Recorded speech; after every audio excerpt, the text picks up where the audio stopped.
तो हमारे template design करने का जो प्रोसेस था, जो प्रोग्रेस था, वो हमारा फीचर वीडियो तक पहुंच गए थे। फीचर के बाद हम लोगों को ये 4 ब्लॉक टेम्पलेट के बनाने थे। इसका व्यू हम लोग ऑलरेडी बना चुके थे, है ना। और इसका टेम्पलेट हम लोगों को करना था। तो यहाँ पे मैंने चारों ब्लॉक का टेम्पलेट किया। आप ये देख रहे हैं, यहाँ पे बिजनेस से रिलेटेड कंटेंट आ रहे हैं, और यहाँ पे टेक्नोलॉजी से रिलेटेड है, यहाँ पे इंटरटेनमेंट से रिलेटेड है, और यहाँ पे स्पोर्ट्स से रिलेटेड है। तो हम लोग थीमिंग तो करेंगे, लेकिन उसके पहले मैंने इस व्यू में कुछ चेंज किया है। व्यू में क्या चेंज किया मैंने, तो पहले हम लोग व्यू पे देखते हैं, क्योंकि आज इस व्यू से हमको 2 नई चीज सीखने को मिलने वाली है, जो कि बहुत जरूरी है। ये प्रोजेक्ट हमारा टेम्पलेट का प्रोजेक्ट है, तो टेम्पलेट तो हम हर एक ब्लॉक की करते आ रहे हैं। अभी तक हम लोगों ने नेविगेशन का टेम्पलेट, ऊपर के स्लाइडर का सारा का टेम्पलेट, कैटेगरी ब्लॉक का टेम्पलेट किया, है ना, फीचर का टेम्पलेट किया। तो टेम्पलेट तो हमको देखना है, वो एक पार्ट है हमारे इस सेशन का। लेकिन उसके पहले व्यू में हम लोगों ने, इस व्यू में क्या नई चीज सीखने को, वो हम लोग देखेंगे। तो मैंने क्या किया, जो पहले हमने व्यू बनाए थे उसी व्यू को मैंने यहाँ ओपन किया और यहाँ बिजनेस वाले ब्लॉक में चला गया। ठीक है, पहले तो हम लोगों को यहाँ पे टेक्सोनॉमी फिल्टर मैंने लगाया, क्योंकि यहाँ पे व्यू का फॉर्मेट मैंने टेक्सोनॉमी लेके बनाया।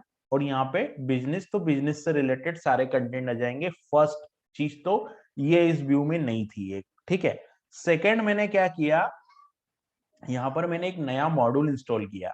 ठीक है, वो मॉड्यूल क्या करता है, मॉड्यूल का नाम है इमेज फॉर्मेटर। अगर आप गूगल में जाओगे और यहाँ पे आप लिखोगे कि ड्रूपल 9 इमेज फॉर्मेटर, है ना, तो ये क्या करता है, ये मॉड्यूल क्या करता है, ये जो मॉड्यूल है इमेज फॉर्मेटर, ये कंट्रीब्यूटेड मॉड्यूल है।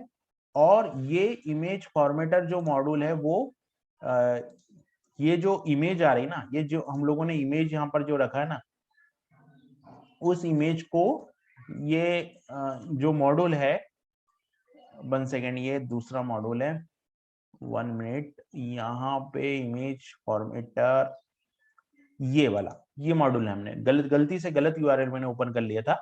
Image URL formatter, image URL formatter क्या करता है कि आप जब व्यू में किसी फील्ड को लेते हो, व्यू में आप किसी इमेज फील्ड को लेते हैं, तो उसका यूआरएल आपको वो दे देता है। ठीक है, तो जैसा हमारी टेम्पलेट की रिक्वायरमेंट थी कि हमारी टेम्पलेट में हमको कुछ क्लासेस भी लगानी थी, तो मैंने क्या किया, यहाँ पे इमेज फॉर्मेटर मॉड्यूल इंस्टॉल किया। सबसे पहले तो आप लोगों को ये मॉड्यूल इंस्टॉल करना है कंपोजर से, जैसे हम करते आ रहे हैं, है ना। कंपोजर कमांड चला के, ये कमांड रन करके कंपोजर से आप मॉड्यूल को इंस्टॉल कर लेंगे। ये मॉड्यूल जैसे ही इंस्टॉल होगा, तो व्यू में जो इमेज फील्ड है, यहाँ पे एक फॉर्मेटर का ऑप्शन आएगा। तो इस फॉर्मेटर के ऑप्शन में आप इमेज भी रख सकते हैं और यूआरएल भी रख सकते हैं। लेकिन जो हमारी रिक्वायरमेंट है, वहां पे इमेज यूआरएल हमको बहुत काम आने वाला है, क्योंकि जो हम लोगों ने थीमिंग की है ना, मतलब जो हम लोगों ने यहाँ पे जो टेम्पलेट बनाया है, अगर मैं टेम्पलेट ओपन करूं तो ये आप टेम्पलेट देख रहे हैं। ठीक है, इस टेम्पलेट में क्या होगा कि हमको यहाँ पे कुछ क्लासेस की जरूरत थी, है ना।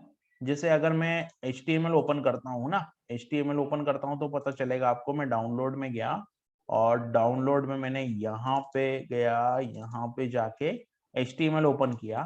तो इस HTML में क्या होता है कि ये जो स्लाइडर का HTML है ना, यहाँ पे ये वाला स्लाइडर, हम यहाँ तक पहुंच गए। फीचर स्लाइडर हमने बना लिया था, यहाँ पे हम लोग आ गए। तो यहाँ पे जो इमेज है ना, उसमें हमको ये क्लास लगानी है और यहाँ पे ये स्टाइल भी लगानी है। तो ये पूरा फॉर्मेट डिजाइन करने में कि इमेज तो आए, लेकिन इमेज के साथ क्लास भी आए और जो इनलाइन स्टाइल है वो भी आए, तो हमको यहाँ इमेज यूआरएल बहुत हेल्प करने वाला है। तो इसी फॉर्मेट को डिजाइन करने के लिए मैंने यहाँ पर ये मॉड्यूल इंस्टॉल किया। तो ये मॉड्यूल हमारा इंस्टॉल हो गया। ठीक है, मॉड्यूल इंस्टॉल हो जाने के बाद में हमको व्यू के अंदर एक और सेक्शन मिलता है रीराइट रिजल्ट का। तो ये रीराइट रिजल्ट क्या होता है, रीराइट रिजल्ट ये होता है कि आप देख रहे हैं कि ये फॉर्मेट जो है ना, इमेज का पूरा फॉर्मेट मैंने रीराइट रिजल्ट में बना दिया। अब आप देखोगे, मैं इसको यहाँ नीचे पेस्ट कर देता हूँ। ठीक है, तो मैंने पूरा फॉर्मेट यहाँ पे बना दिया, और ये जो फील्ड थी, ये फील्ड मुझे यहाँ रिप्लेसमेंट टोकन से इसकी वैल्यू मिल गई, है ना। ये फील्ड इमेज लोगो यहाँ रिप्लेसमेंट टोकन से मिल गई। इसके अंदर वो सारी फील्ड है जो व्यू में यूज हुई है। अगर मेरे को टाइटल चाहिए तो मैं ये फील्ड ले लूंगा, ठीक है, या मुझे कैटेगरी का नेम चाहिए तो मैं ये फील्ड ले लूंगा। टारगेट आईडी मतलब फील्ड का जो आईडी है, इमेज का जो आईडी है वो चाहिए तो मैं ले लूंगा। तो ये सारी चीज मेरे को यहाँ मिल गई। तो रीराइट रिजल्ट क्या करेगा कि जब भी इस फील्ड को प्रिंट करेगा व्यू, तो इस फॉर्मेट में प्रिंट करेगा। तो इससे क्या होगा कि हमको ये क्लास भी मिल जाएगी और ये इमेज का यूआरएल भी यहाँ पे मिल जाएगा।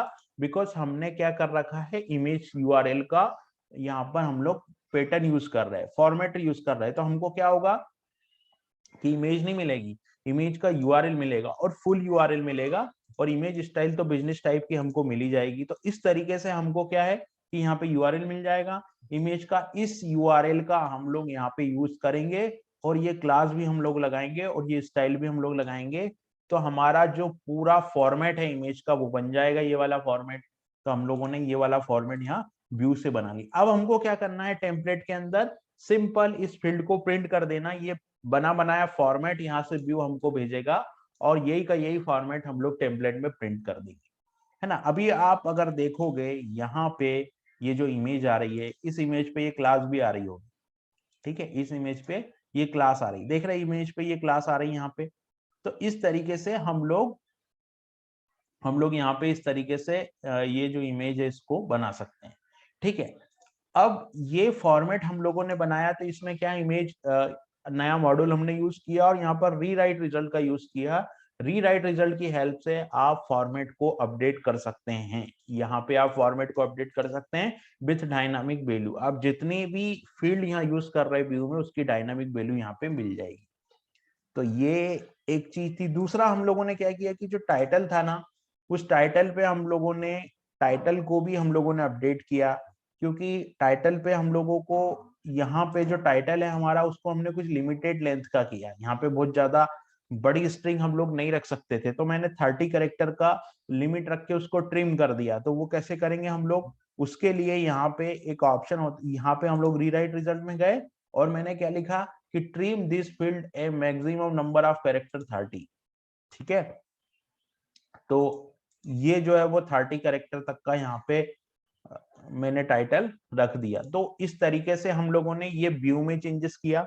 इन व्यू को बनाने के लिए आप देख रहे हैं चारों व्यू मेरे बन के रेडी हैं।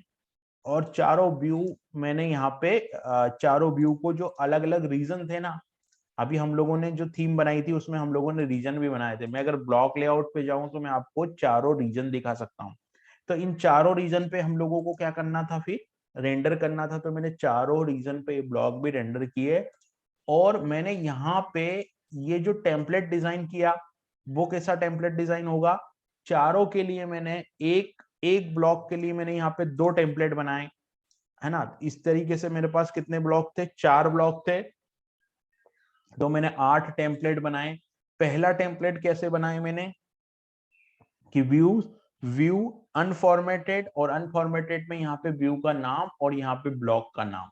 इस तरीके से मैंने व्यू बनाया। जो पोर्शन कॉमन था, जैसे हेडर है ये बार बार रिपीट नहीं होगा, है ना। जैसे ये हेडर है, ये एंटरटेनमेंट एक ही बार लिखाएगा, ठीक है। लेकिन इमेजेस और कंटेंट बदलते रहेंगे। तो उसके लिए मैंने क्या किया, उसके लिए मैंने यहाँ पे व्यू अनफॉर्मेटेड टेम्पलेट बनाई।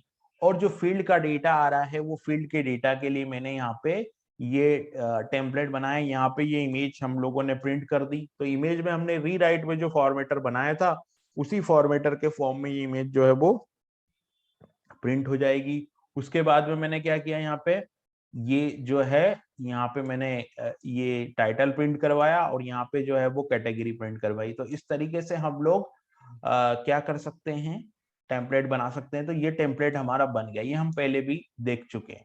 इसके बाद मैंने क्या किया कि जो रीजन प्रिंट करने थे ना, ये क्या है कि बूटस्ट्रैप यूज हो रहा है। तो एक क्लास के अंदर 6-6 के 2 पेयर बन रहे हैं। मतलब एक रो क्लास में 6 कॉलम का लेफ्ट साइड का लेआउट रहेगा और 6 कॉलम का राइट साइड का यूआरएल रहेगा। तो मैंने क्या किया, यहाँ पे जाके यहाँ पे ये लेफ्ट साइड में यहाँ पे मैंने 6 कॉलम और राइट साइड में 6 कॉलम का यूआरएल। इसी तरीके से मैंने यहाँ पे ये 2 रीजन प्रिंट किए और इसी तरीके से मैंने नीचे के 2 रीजन प्रिंट किए जो कि यहाँ पर है इंटरटेनमेंट और स्पोर्ट्स। तो इस तरीके से ये पूरा चारों ब्लॉक मेरे डिजाइन हो गए यहाँ पे विद फिल्टर।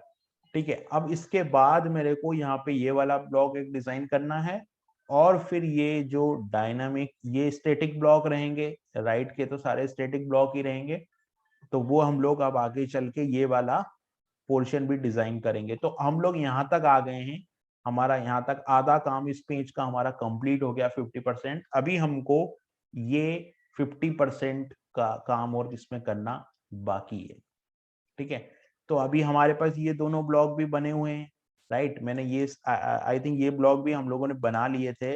अगर मैं व्यू में जाऊंगा और व्यू में अगर हम देखेंगे तो हमारे पास ये ब्लॉक भी था बना हुआ, और लेटेस्ट भी है। मतलब हमारे पास जो व्यू का काम है वो ये ब्लॉक भी बना हुआ है और ये ब्लॉक भी बना हुआ है, और इसके लिए हम लोग इसमें से कोई व्यू यूज कर सकते हैं, जो कि ऊपर जो स्लाइडर आ रहा है वही हम लोग यहाँ पे यूज करेंगे।